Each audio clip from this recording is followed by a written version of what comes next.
தவிக தலைவர் விஜய் போட்டியிடும் தொகுதி மற்றும் அவரது தளபதிகள் போட்டியிடும் தொகுதிகள் குறித்த முக்கிய தகவல் கிடைத்திருக்கிறது. மேலதிக தகவல்களை செய்தி தலைவர் சண்முகசுந்தரம் வழங்கிட கேட்கலாம். சண்முகசுந்தரம், விவரங்கள்.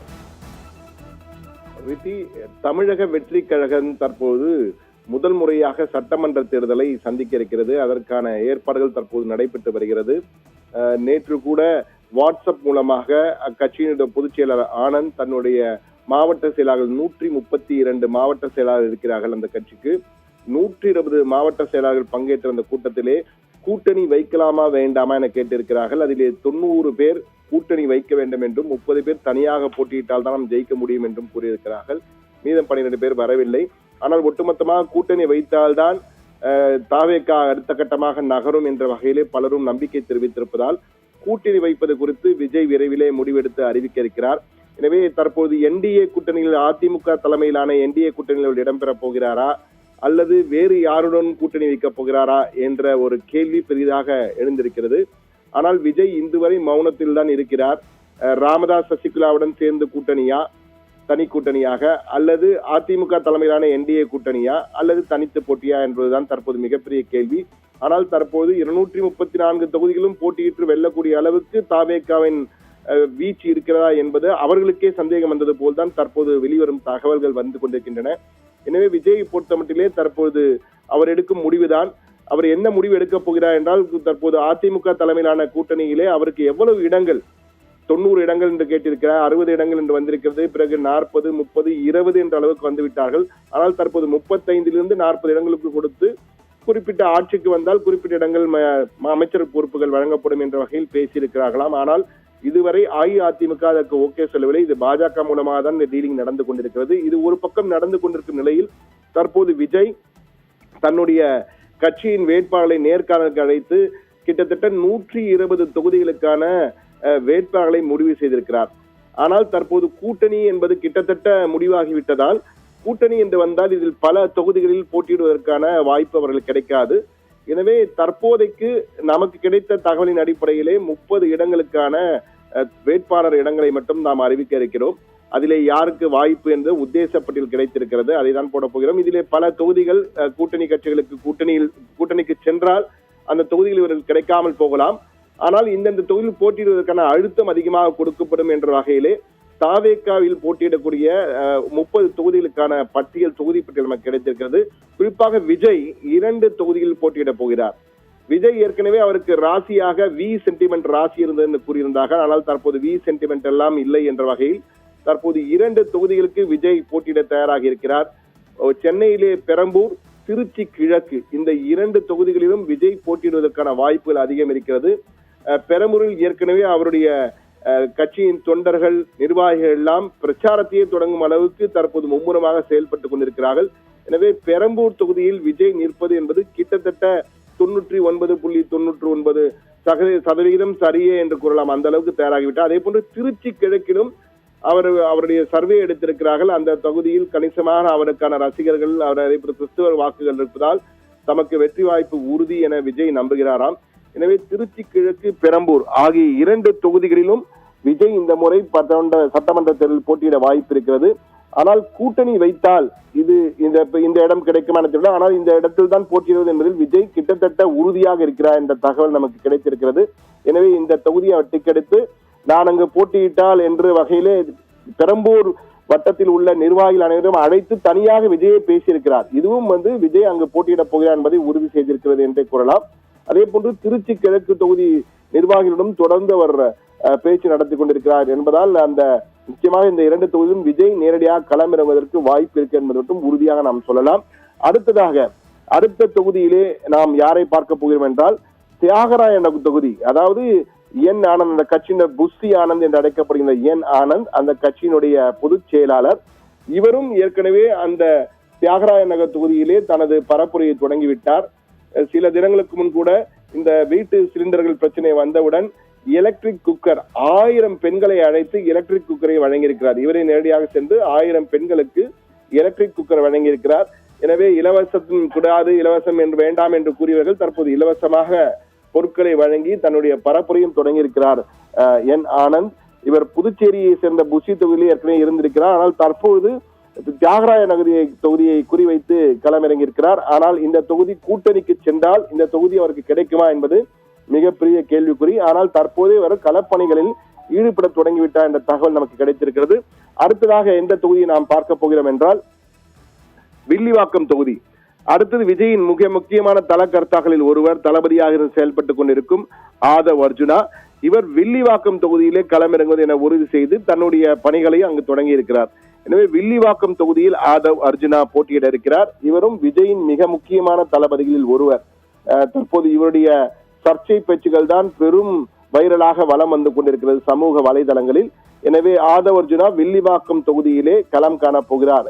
இந்த பெயரையும் விஜய் தீக்கடித்திருக்கிறார். அடுத்ததாக நாம் பார்க்க போகின்ற வேட்பாளர் எந்த தொகுதி என்று பார்க்கலாம். எழும்பூர் தொகுதியிலே ராஜ்மோகன். விஜய் எந்த மாநாடு நடத்தினாலும் சரி, எந்த கூட்டம் நடத்தினாலும் சரி, முதல் முகமாக ஏறி வருகிறார், புரட்சி தலைவர் வருகிறார் என்று, எதிர்கால முதலமைச்சர் வருகிறார் என்று அறிவிக்கக்கூடிய ஒரு குரலாக இருப்பவர் ராஜ்மோகன். எனவே ராஜ்மோகனுக்கு எழும்பூர் தொகுதி ஒதுக்கப்படும் என தெரிகிறது. அவர் அங்கு போட்டியிட வாய்ப்பு அதிகம். ஆனால் இதுவும் கூட்டணி வந்தால் அந்த தொகுதி இவர்களுக்கு கிடைக்குமா தாவேகாவிற்கு என்பது மிகப்பெரிய கேள்விக்குறி. ஆனால் தற்போதைக்கு விஜய் எழும்பூர் தொகுதியில் ராஜ்மோகன் பெயரை திக்கடித்திருக்கிறார் என்ற தகவல் கிடைத்திருக்கிறது. அடுத்த வேட்பாளர், அடுத்த தொகுதி என்ன? அடுத்த வேட்பாளர் செங்கோட்டையன், செங்கோட்டையன்.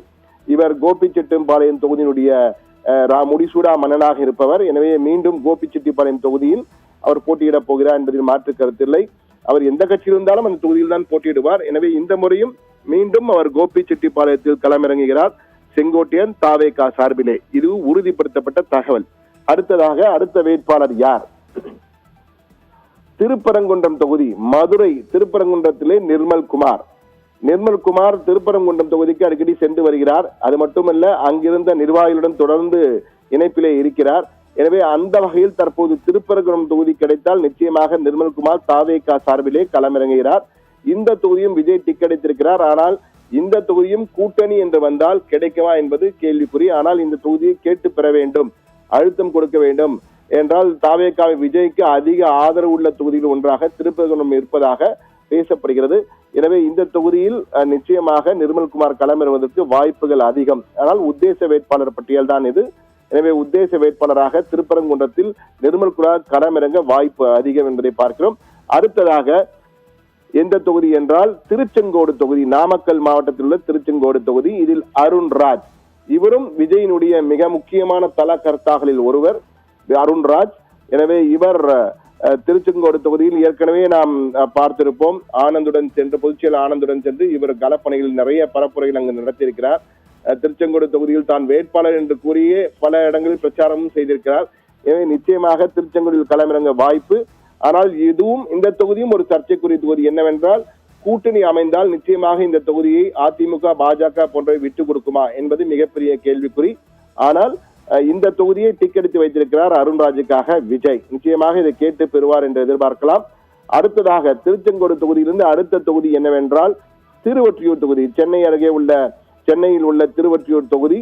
மரிய வில்சன், இவர் தாவேகா சார்பிலே கல்வி உதவியெல்லாம் செய்து வருவதாக தொடர்ந்து விளம்பரங்களை கொடுத்து வருகிறார். அந்த வகையில் இவர் மரிய வில்சன் திருவொற்றியூரில் போட்டியிடுவதற்கான வாய்ப்பு அதிகம். இந்த பெயரை விஜய் தீக்கடித்திருக்கிறார் என்றும் கூறப்படுகிறது. ஆனால் உத்தேச வேட்பாளர் பட்டியல் தான் இது. இவருக்கு தொகுதி கிடைக்குமா என்பது கூட்டணி வந்தால் நிச்சயமாக இந்த தொகுதியில் பல தொகுதிகளை தாவேகா விட்டுக் கொடுக்க வேண்டி வரும். ஆனால் தற்போதைக்கு இவர் பெயரை தான் டிக்கெடித்து வைத்திருக்கிறார் என்று கூறப்படுகிறது. அடுத்ததாக திருவொற்றியூர் தொகுதியில் அடுத்து நாம் பார்க்க போகும் தொகுதி மாதவரம் தொகுதி. சென்னை மாதவரம் தொகுதியிலே பிரபு, தாவேகா சார்பிலே பிரபு போட்டியிடுவதற்கான வாய்ப்புகள் இருப்பதாக கூறப்படுகிறது. அடுத்ததாக அடுத்த தொகுதி மாதவரம் தொகுதியிலிருந்து அடுத்து நாம் பார்க்க போகும் தொகுதி ஆர்கே நகர் தொகுதி. VS பாபு திராவிட கட்சிகளில் இருந்து வந்திருக்கிறார். இவர் இந்த முறை தாவேகால் இணைந்திருப்பதால் நிச்சயம் தான் வெற்றி பெறுவேன் என்று கூறுவது மட்டுமில்லாமல் பெரம்பூர் தொகுதியில் விஜயை வெற்றி பெற செய்வதும் தன்னுடைய கடமை என பெரம்பூரையும் சேர்த்து இவர் களமிறங்கி இருக்கிறார். எனவே ஆர்கே நகர் தொகுதியில் VS பாபு தாவேகா சார்பில களமிறங்குவது கிட்டத்தட்ட உறுதி செய்யப்பட்ட தகவல் என்றே கூறலாம். உத்தேசமாக நாம் வெளியிட்டாலும் ஆனால் உறுதி செய்யப்பட்ட தகவலாக பார்க்கலாம். அடுத்ததாக விருகம்பாக்கம் தொகுதி. விருகம்பாக்கம் தொகுதியிலே சபரிநாதன், தாவேகாவின் சார்பிலே சபரிநாதன் போட்டியிட வாய்ப்பு இருப்பதாக கூறப்படுகிறது. அவர் பெயரை டிக்கெடித்திருக்கிறார் விஜய் என்று கூறுகிறார்கள்.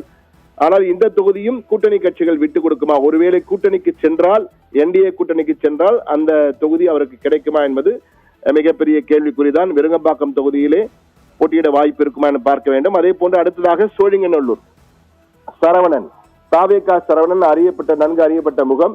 இவர் 2 தொகுதிகளை கேட்டிருக்கார், சோழிங்கநல்லூர் அல்ல ஆலந்தூர் என்று. விஜய் எந்த 2 தொகுதிகளும் மார்க் செய்து வைத்திருக்கிறார், இவரை எந்த தொகுதியில் இறக்குவது என்று. கூட்டணி அமைந்தால் அதற்கேற்ப தொகுதி மாறப்படும், ஆனால் 2இல் 1இல் நிச்சயமாக சரவணனுக்கு வாய்ப்பு கொடுக்கப்படும் என்று தாவேகா சார்பிலே உறுதியாக கூறுகிறார்கள். அடுத்ததாக அடுத்த தகவல், அடுத்த தொகுதியை பார்ப்போம். மயிலாப்பூர் தொகுதி, தாவேகாவின் பொருளாளராக இருப்பவர் வெங்கட்ராமன். எனவே மயிலாப்பூர் தொகுதியிலே வெங்கட்ராமன் களமிறங்கிறார். இவரும் விஜய்க்கு மிக நெருங்கியவர், மிக முக்கியமான விஜயின் தல கர்த்தாக்களில் ஒருவர். எனவே வெங்கட்ராமன் மயிலாப்பூர் தொகுதியிலே களமிறங்குவது என தாவேகா முடிவு செய்திருக்கிறது. ஆனால் கூட்டணி வந்தால் இந்த தொகுதி கிடைக்குமா என்பது கேள்விக்குறி என்பதையும் நாம் பதிவு செய்கிறோம். அடுத்ததாக மயிலாப்பூர் தொகுதியிலிருந்து அடுத்ததாக நாம் பார்ப்பது பாபநாசம் தொகுதி. தஞ்சாவூர் உள்ள பாபநாசம் தொகுதி அசாருதீன் களமிறங்குவதற்கான வாய்ப்புகள் இருக்கிறது. தாவேகா சார்பிலே அசாருதீன் தஞ்சாவூரின் பாபநாசம் தொகுதியிலே களமிறங்குவார் என்ற தகவல் நமக்கு கிடைத்திருக்கிறது. உத்தேச வேட்பாளர் பட்டியலில் இவர் பெயரும் தற்போது அடிபட்டிருக்கிறது. அடுத்ததாக நாம் பார்க்க போகும் தொகுதி ஈரோடு கிழக்கு தொகுதி. ஈரோடு கிழக்கு தொகுதியிலே பாலாஜி, தாவேகா சார்பிலே பாலாஜி போட்டியிட வாய்ப்பு என கூறியிருக்கிறார்கள். இவர் ஈரோடு கிழக்கு தொகுதியில், இதுவும் நிச்சயமாக கூட்டணி அமைந்தால் இந்த தொகுதியை விட்டுக் கொடுப்பார்களா என்பதையும் நாம் பார்க்க வேண்டியிருக்கிறது. ஆனால் விஜய்க்கு தாவேகாவிற்கு இந்த இடத்திலே அதிக செல்வாக்கு இருக்கிறது என்று கூறப்படுகிறது. எனவே இவர்கள் இந்த தொகுதியை கேட்டு பெறுவார்கள் என்றும் சொல்லியிருக்கிறார்கள். எனவே அந்த வகையில் அதை நாம் பொறுத்துதான் பார்க்க வேண்டும். இந்த தொகுதி ஈரோடு கிழக்கு அவருக்கு கிடைக்குமா என்பதை. ஈரோடு கிழக்கிலிருந்து நாம் அடுத்து பார்க்க போகும் தொகுதி அம்பத்தூர் தொகுதி. அம்பத்தூர் தொகுதி திருவள்ளூரில் வருகிறது. எனவே திருவள்ளூர் அம்பத்தூரிலே பாலமுருகன், தாவேகா சார்பிலே பாலமுருகன் போட்டியிடுவதற்கான வாய்ப்புகள் அதிகம் இருக்கிறது. விஜய் டிக்கெட்டுள்ள பெயராக பாலமுருகன் பெயர் என்று கூறுகிறார்கள். அடுத்ததாக அம்பத்தூரில் நாம் பார்க்க போகும் தொகுதி அரக்கோணம்.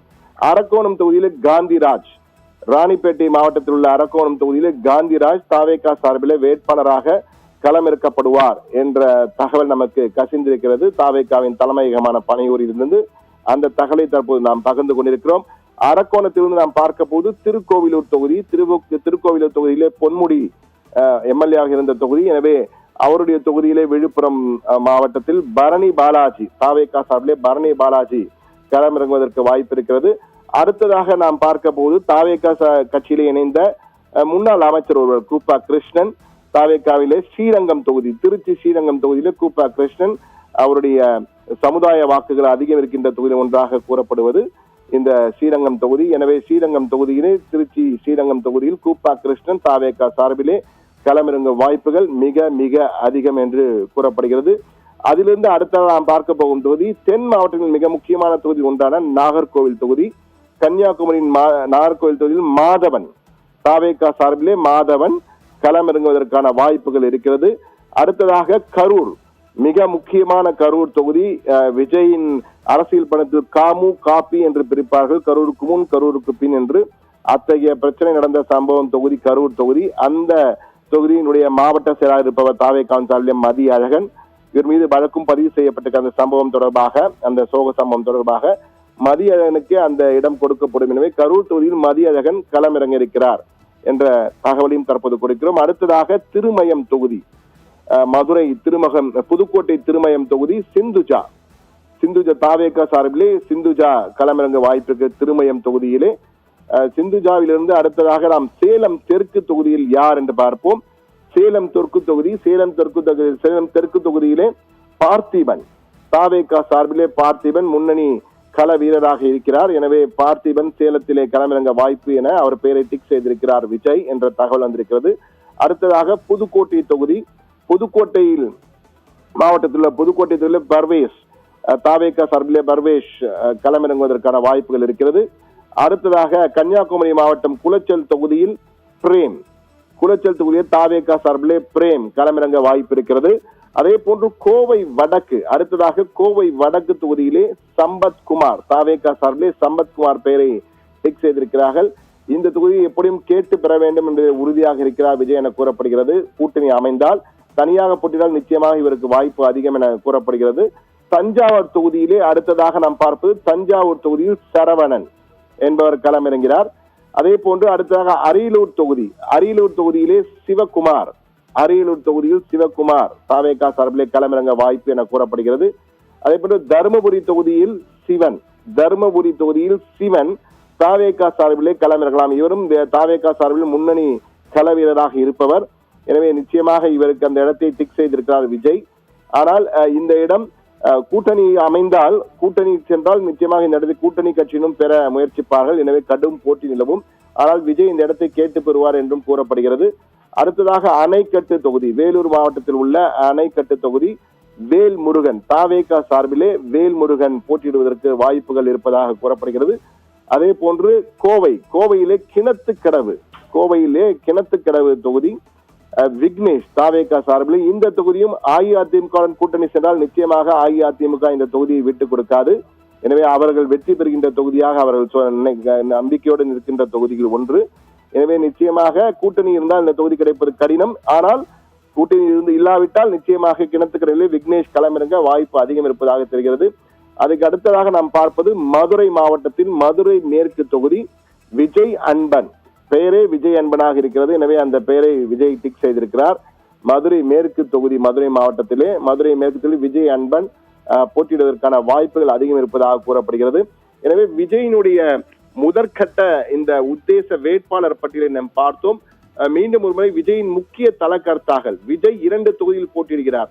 விஜய் 2 தொகுதியில் பெரம்பூர் மற்றும் திருச்சி கிழக்கு ஆகிய 2 தொகுதியில் விஜய் களமிறங்குவதற்கு வாய்ப்புகள் இருப்பதாக நமக்கு கிட்டத்தட்ட உறுதி செய்யப்பட்ட தகவல். எனவே விஜய் திக்கடித்துவிட்டுதான் தற்போது டெல்லிக்கு பறந்து சென்றிருக்கிறார். டெல்லியிலே சிபிஐ விசாரணை 2வது கட்ட விசாரணை முடிந்த பிறகு பாஜக தலைவர்களை சந்தித்தால் நிச்சயமாக உறுதி செய்யக்கூடிய வாய்ப்புகள் இருப்பதாக நமக்கு தெரிகிறது. அந்த வகையில் தற்போது பார்த்தோம் விஜய் கட்சியில் வேட்பாளர்கள் சில முக்கிய வேட்பாளர்கள் எந்தெந்த தொகுதியில் களமிறங்க போகிறார்கள் என்று. என் ஆனந்த் தாவேகா சார்பில் தியாகராய நகர் தொகுதியை கேட்டிருக்கிறார்கள். நிச்சயமாக அவர் ஏற்கனவே களப்பணியை தொடங்கிவிட்டார். வில்லிவாக்கத்தில் ஆதவ் அர்ஜுனா, அதே போன்று எழும்பூர் தொகுதியில் ராஜ்மோகன் எழும்பூர் தொகுதியில், கோபிச்செட்டிப்பாளையம் தொகுதியிலே செங்கோட்டையன், ஈரோடு மாவட்டம் செங்கோட்டையன், அதே போன்று திருப்பரங்குன்றம் தொகுதியில் நிர்மல் குமார். எனவே விஜயின் முக்கிய தலக்கர்த்தாக்கள் களமிறங்கும் தொகுதி திருச்செங்கோடு தொகுதியில் அருண்ராஜ் களமிறங்குகிறார் என்றும், அதே போன்று மயிலாப்பூர் வெங்கட்ராமன், அதே போன்று மரியவல்சன் திருவற்றியூர் தொகுதி, விஜயின் மிக முக்கிய தலக்கர்த்தாக்கள் இறங்கும் தொகுதிகளை எல்லாம் தற்போது ஒன்றாக பார்த்து வருகிறோம். மாதவரம் தொகுதியில் பிரபு. எனவே ஒட்டுமொத்த பார்வையில் பார்க்கும்போது விஜய் கட்சியினுடைய முதற்கட்ட உத்தேச வேட்பாளர் பட்டியலை நாம் பார்த்திருக்கிறோம். இந்த வேட்பாளர்களுக்கு முக்கியத்துவம் கொடுத்து டிக் செய்து வைத்திருக்கிறார். ஆனால் அதிகாரப்பூர்வ அறிவிப்பு என்பது அந்த கட்சியின் சார்பில் வெளியாகும் போதுதான் உறுதி செய்யப்படும். ஆனால் விஜய் 120 தொகுதிகளுக்கான வேட்பாளர் பட்டியலை தயாரித்து விட்டார். தனித்து போட்டியிட்டாலும் சரி, கூட்டணி வைத்து போட்டியிட்டாலும் சரி, இது போன்ற நாம் தற்போது குறிப்பிட்ட தொகுதிகளை அனைத்தையுமே முக்கியத்துவம் கொடுத்து அந்த தொகுதியை கேட்டு பெற வேண்டும் என்பதிலே விஜய் தெளிவாக இருக்கிறாராம், உறுதியாக இருக்கிறாராம். ஆனால் கூட்டணி வருமா இல்லையா என்பது ஓரிரு நாளில் நமக்கு தெரிய வரும். ஆனால் தற்போதைக்கு விஜய் இந்த 30 பேர்களை நாம் வெளியிட்டிருக்கிறோம். 31 தொகுதிகள் மற்றும் 30 வேட்பாளர்கள். விஜய் 2 தொகுதிகளில் போட்டியிட போகிறார். எனவே அவற்றை உறுதி செய்து வைத்திருக்கிறார் விஜய். எனவே இவர்களில் பெரும்பாலோர் போட்டியிடுவதற்கு தாவேகா சார்பிலே பெரும்பாலோர் நிச்சயமாக களமிறங்குவார்கள் என்பதை மட்டும் நாம் உறுதியாக தற்போது சொல்ல முடியும். ரித்தி, விவரங்களுக்கு நன்றி சண்முகசுந்தரம்.